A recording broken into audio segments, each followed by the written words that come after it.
Assalamualaikum warahmatullahi wabarakatuh. Halo teman-teman, kembali lagi bersama saya Luvita Ijanadila dari kelas PAI 6E. Di sini saya akan mengajak teman-teman untuk mempelajari sebuah tutorial pembelajaran lewat daring. Oke, mau tahu gimana keseruannya? Cekidot. Salah. Oke, langsung aja kita lihat aplikasi apa aja yang akan digunakan dalam pembelajaran kali ini. Di sini ada aplikasi Ipusnas, Google Classroom, YouTube, dan Google Drive. Di sini saya menggunakan Google Drive itu bagian Google Form-nya. Jadi nanti siswa mengisi evaluasi melalui Google Form. Nah, oke, kita langsung aja masuk ke Google Classroom. Sebelumnya di sini kita buat dulu grupnya yang terdiri dari kelas apa yang kita mau ajar. Nah, di sini saya udah ngebentuk grup PAI kelas 11 SMA. Di sini buat contoh aja, siswanya hanya beberapa, tapi biasanya bisa join itu di Google Classroom itu lebih dari 40 siswa.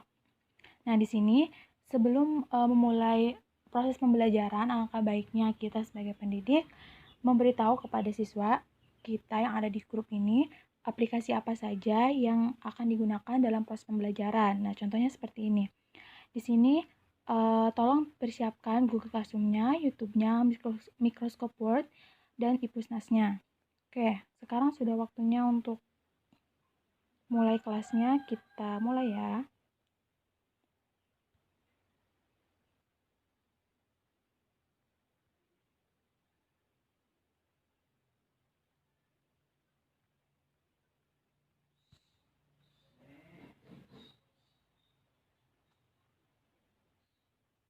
Nah, di dalam pembelajaran daring atau online ini, langkah-langkah pembelajarannya itu pada dasarnya sama saja. Seperti langkah pembuka, ada menyapa, memberikan salam, atau absensi. Contohnya kita bisa sapa di sini ya. Bagaimana kabarnya? Sudah siap untuk belajar?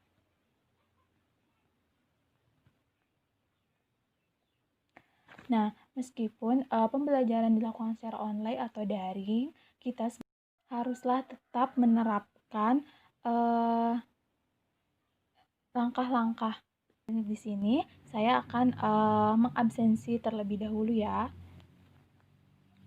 Baiklah, silahkan diisi dulu absensinya. Ibu kasih waktu 5 menit dari sekarang ya. Nah, kenapa saat kita memberikan absensi atau memberikan absensi kepada siswa ini, kita memberikan waktu 5 menit atau beberapa menit, karena kita juga biar bisa menilai kedisiplinan siswa itu sendiri. Jika si siswa itu lebih dari 5 menit mengisi absensi, berarti kedisiplinan siswa itu kurang. Tetapi jika siswa tepat waktu, berarti kedisiplinan siswa itu bisa dinilai dengan baik.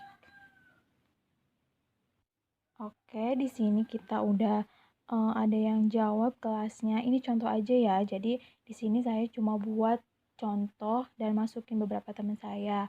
Tapi biasanya untuk pembelajaran online ini bisa memasukkan beberapa anggota atau muridnya ke sini.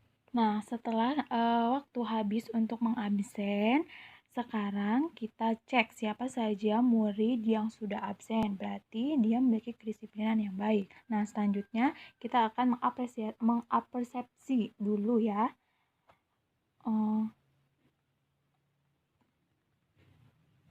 Yang sudah mengisi absen. Nah, selesai absen biasanya kita sebagai pendidik itu harus mengapersepsi atau mengulang kembali pelajaran-pelajaran minggu yang lalu. Ini di sini saya sudah melakukan dan minimal harus ada yang menjawab, karena meskipun beberapa yang menjawab itu bisa dibaca oleh murid-murid lainnya dan dapat membantu murid-murid lainnya yang sudah lupa akan materi yang kemarin. Mengenai materi pembelajaran yang saya lakukan di daring ini, di pembelajaran melewati daring ini, di sini saya akan melakukan pembelajaran daring sesuai dengan RPP daring, materi tentang hikmah zakat, haji dan wakaf, kelas 11 SMA. Kelas 11 SMA. Nah, setelah persepsi, kita bisa sebagai guru ini kita bisa memberikan atau memberitahu tujuan pembelajaran yang akan materi yang akan kita pelajari hari ini. Di sini kita bisa memberitahu, baiklah.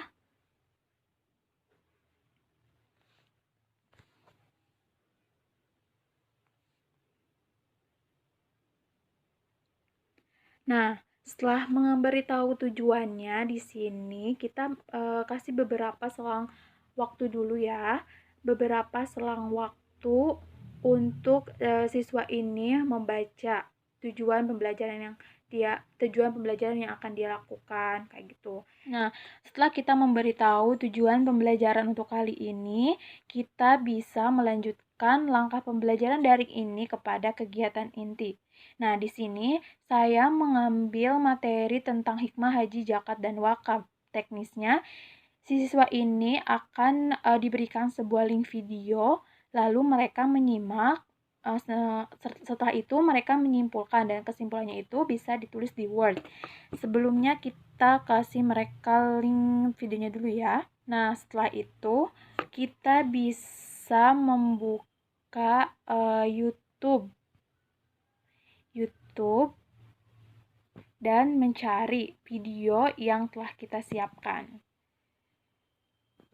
Nah, ini video tentang hikmah haji dalam kehidupan. Ditanya kiblat. Bisa kita salin linknya, lalu kita tambahkan di sini link.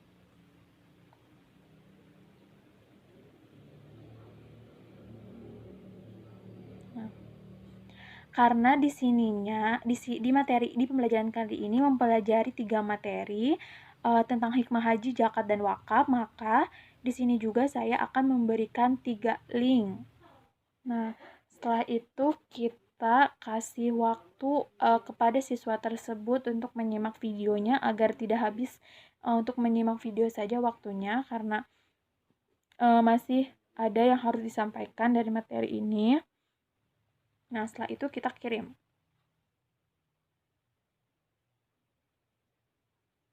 Nah, setelah itu di sini akan ada lampiran-lampiran link video yang tadi kita kirimkan. Nah, di sini secara tidak langsung kita memberikan tugas kepada siswa untuk menyimak hikmah tentang haji, zakat, dan wakaf melalui video yang ada di YouTube.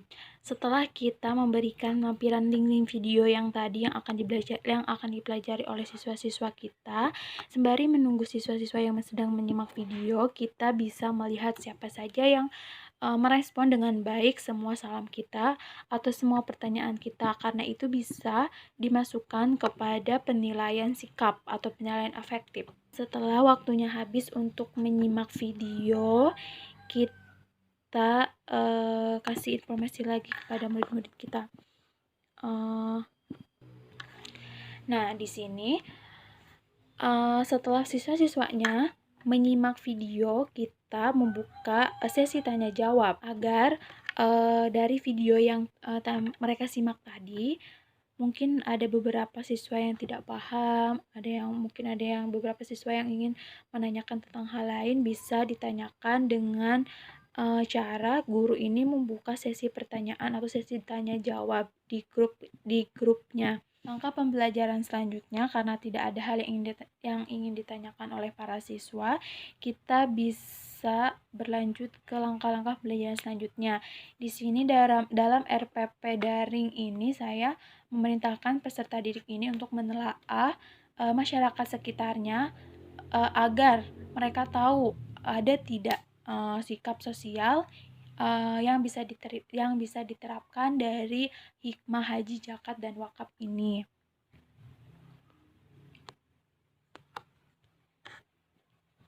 Nah, setelah itu kita kirim perintahnya ke grup. Nah, mengapa di sini saya memerintahkan murid-muridnya atau siswa-siswa ini untuk menelaah lingkungan sekitar? Karena di sini bisa dijadikan untuk penilaian afektif atau penilaian sikap. Jadi mereka menelaah atau mencari tahu sikap-sikap sosial masyarakat terdekat mereka ini sudah mencerminkan hikmah, haji, zakat, dan wakaf. Jika belum, mereka bisa membuatkan strategi atau cara-cara menerapkan hikmah-hikmah itu kepada kehidupan sehari-hari. Nah, jika sudah diterapkan, mungkin mereka juga bisa membuat strategi agar sikap-sikap yang mencerminkan hikmah itu bisa lebih baik lagi diterapkannya dalam kehidupan bermasyarakat, seperti itu.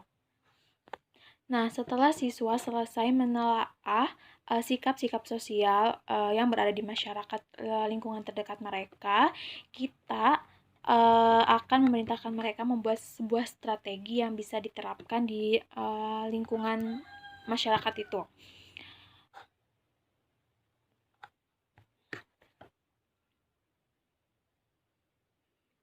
Nah, setelah ini siswa ini akan membuat sebuah strategi yang cocok untuk masyarakat sekitarnya atau masyarakat lingkungan terdekatnya.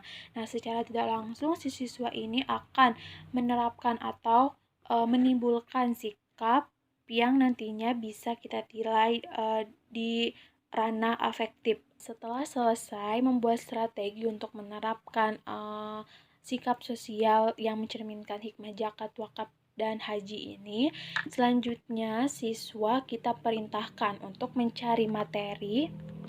Siswa kita perintahkan untuk mencari materi di aplikasi Ipusnas yang sebelumnya sudah kita perintahkan atau sudah kita suruh untuk mempersiapkannya. Nih.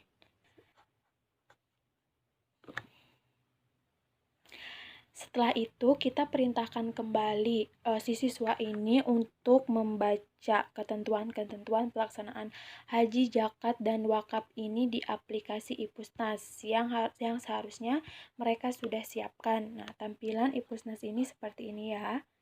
Oke, kita klik. Terjadi. Oke, kita masuk ke aplikasi Ipusnas. Nah, dan tampilan Ipusnas tuh kayak gini ya teman-teman. Di sini banyak banget buku yang bisa kita jadiin referensi. Entah itu referensi makalah atau referensi buat bikin proposal dan juga buat baca-baca. Di sini banyak banget kategori-kategori bukunya. Nah, sesuai dengan perintah tadi di Google Classroom, kita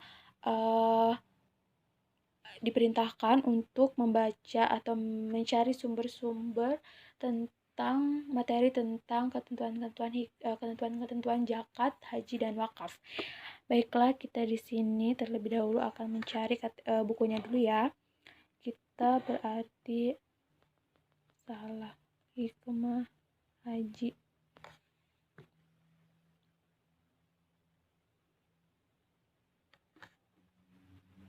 Nah, di sini ada beberapa buku yang bisa dijadikan referensi untuk mencari materi-materi tentang ketentuan hikmah, haji, zakat, dan wakaf. Nah, contohnya ini ya. Oke, kita klik bukunya. Buku karya Maksumatun Nikmah. Penerbitnya Cempaka Putih. PT Cempaka Putih. Oke, di sini biar kita bisa membaca buku dengan luasa, kita harus meminjam bukunya terlebih dahulu. Oke, kita klik pinjam. Klik ini. Kita tunggu beberapa menit ya. Ya. Tutup. Nah, kita tunggu sampai 100%. Nah, setelah bukunya selesai di-download, kita bisa mulai membaca bukunya. Klik baca ya. Oke, tunggu beberapa menit. Kita bisa juga mencari buku-buku lain, seperti nih, keutamaan zakat, infak, dan sedekah. Karya, nggak ada nih, nggak ada namanya. Caranya sama ya kayak tadi, kalau misalkan kita mau pinjam, klik pinjam. Nah, jika bukunya tidak tersedia, biasanya di sini ada kolom mengantri. Karena ini bukunya tersedia, berarti bisa kita langsung pinjam. Dan kita tunggu beberapa menit. Nah, biar bukunya ini bisa disimpan di rak. Oke. Nah, kita tunggu ya. Sambil menunggu, kita bisa melihat rak buku yang kita pinjam. Nih, di sini nih. Ada keutamaan zakat, infak, sedekah, ibadah, zakat, dan hikmah ibadah haji. Nah, ini buku-buku yang kita pinjam. Buku-buku ini akan hilang dengan sendirinya jika waktu peminjamannya itu sudah lebih dari 3 hari, seperti itu. Oh iya teman-teman, for your information ya, buat buku-buku yang kalian udah pinjam ini nggak bisa aku rekam tampilan depannya, karena memang dari sudah kebijakan dari aplikasi Pusnas itu sendiri. Kalau misalkan teman-teman mau tahu tampilannya kayak gimana, yuk download aplikasi Pusnas ini, soalnya ini berguna banget buat kita, buat nemenin kita belajar di rumah. Karena ini kayak ibaratkan perpustakaan online gitu tuh. Oke teman-teman, lanjut ya. Nah, setelah kita mencari materi di aplikasi Pusnas, kita simpulkan bersama-sama materi yang dipelajari hari ini. Nah, kita bisa lihat di sini kesimpulan yang bisa telah dibuat oleh siswa-siswa. Dari kesimpulan-kesimpulan ini, kita juga bisa menilai keterampilan dia untuk membuat kesimpulan itu seperti apa. Bisa dimasukkan kepada penilaian psikomotorik juga. Kita juga sebagai pendidik juga harus bisa menyimpulkan materi yang kita pelajari hari ini, bukan hanya siswanya saja. Nah, oke, kita buat kesimpulan dulu ya. Nah, setelah kita membuat kesimpulan, kita kirim dulu di Google Classroom. Nah, lalu kita tutup pembelajaran kali ini. Nah, di sini kita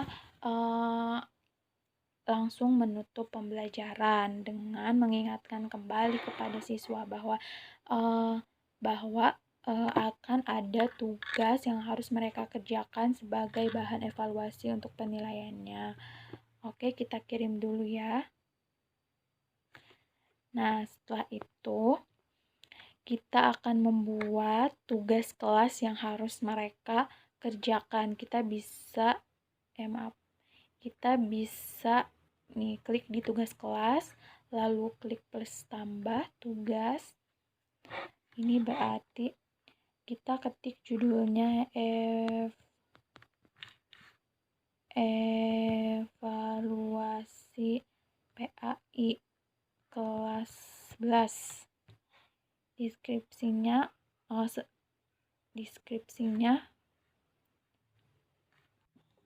Nah, di deskripsi ini kita harus memberikan tugas atau soal yang harus mereka kerjakan. Nah, di soal nomor 1 ini kan istilah pertanyaan yang sudah tertera pada link di bawah. Jadi, kita itu bisa menggunakan sistem Google Form.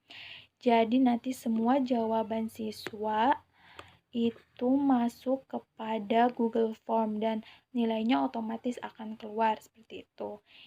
Sebelumnya kita bisa membuat soal-soalnya di Google Form ini ya. Nah, kita aktifkan bagi linknya, lalu disalin link. Nah, kita masukkan ke sini. Kita lampirkan linknya. Tambahkan link.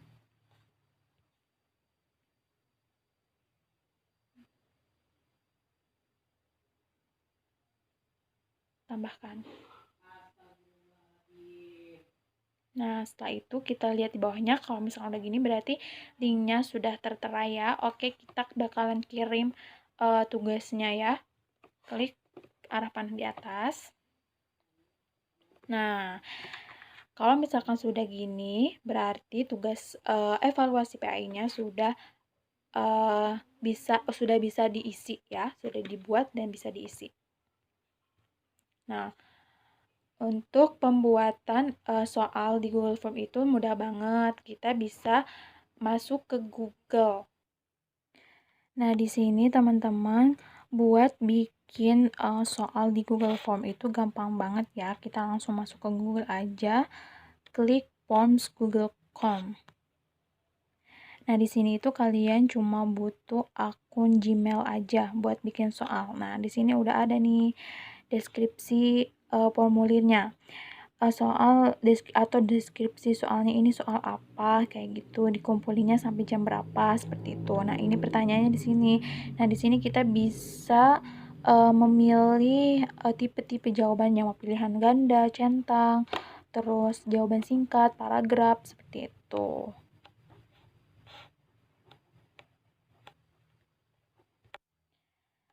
Nah, setelah tugasnya diserahkan kepada atau diberikan kepada siswa-siswa, kita bisa juga melihat siapa saja yang sudah mengumpulkan tugasnya dan yang belum. Di sini ada yang udah. Nah, di sini diserahkan berarti dia itu sudah menyerahkan tugasnya atau sudah mengumpulkan. Berarti kalau misalkan ini masih ditugaskan, itu berarti dia belum menyerahkan tugasnya.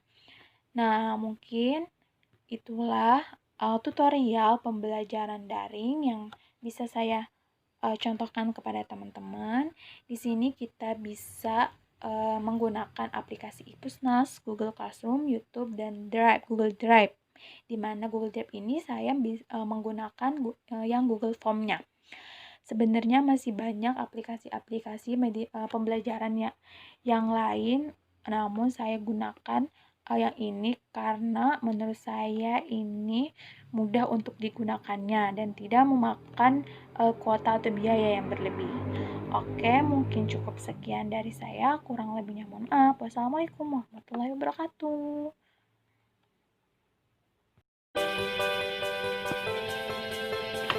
Nah, itulah video pembelajaran daring yang bisa saya share ke teman-teman. Kurang lebihnya mohon maaf. Tetap di rumah, jaga kesehatan. Sekian dan terima kasih. Wassalamualaikum warahmatullahi wabarakatuh.